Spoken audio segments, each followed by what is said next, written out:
Today's headline is richer than Golconda. The subheadline says, a famous find in the mountains of North Georgia. This article was originally from the correspondence of the Charleston News and Courier from Chattanooga, Tennessee on December 6th. It says, 9 or 10 months ago, an old man whose general makeup denoted a tramp or a miner from the West made his appearance in this vicinity, stopping at the house of a gentleman named Ellis at Chickamauga, 12 miles west from this city. He gave the name of Winkles, and his business is that of a prospector of the unseen treasures of Mother Earth.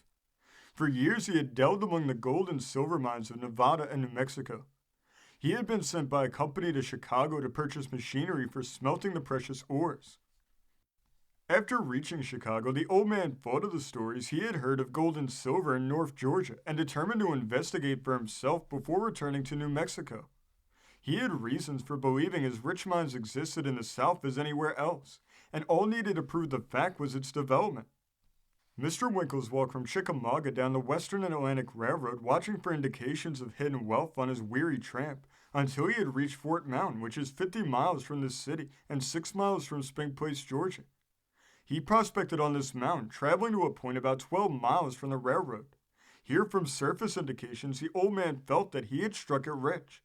The rough mountaineers had heard stories of Indians mining in that region. Many stated that the famous DeSoto had on this very spot found riches and abandoned them.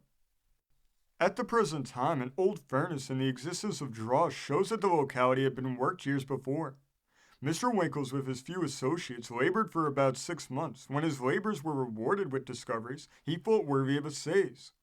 With a carpet bag full of specimens, he wended his way to this city where they were exhibited. People thought he was a crank and laughed at his glowing accounts of the hidden wealth he had discovered.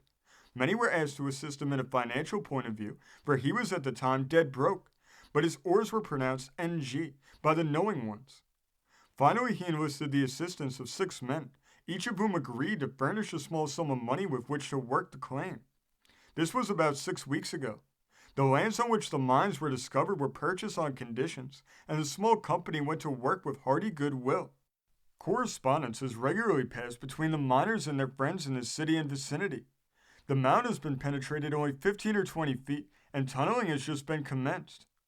Solid masses of ore have been encountered from the beginning, and the deeper the miners go, the richer is the yield. The first assays made averaged $3.40 per ton. The second assay averaged $10, and the third and last assay made shows an average of $100 per ton of ore. The value increases as the mound is penetrated, and some specimens taken out will say $2,000 to the ton. The depth of the lead is unknown, and its richness beyond computation.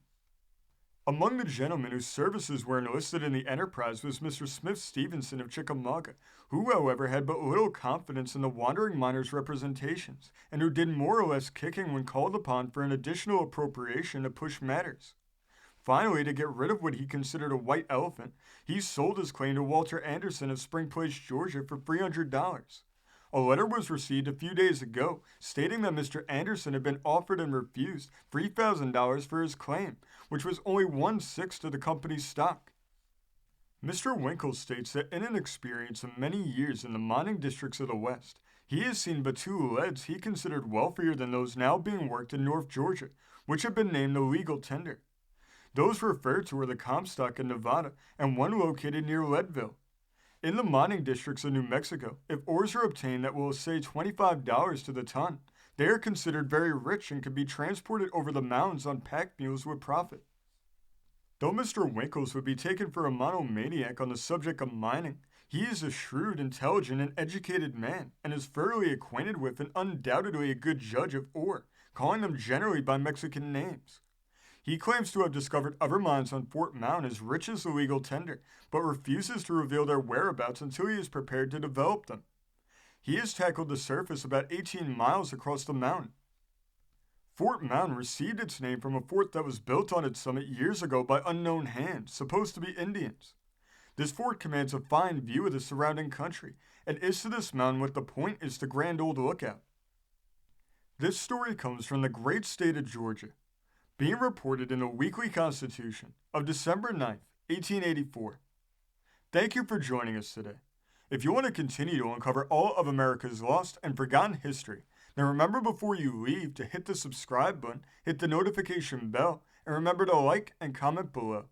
And we will see you next time on Americana Archives.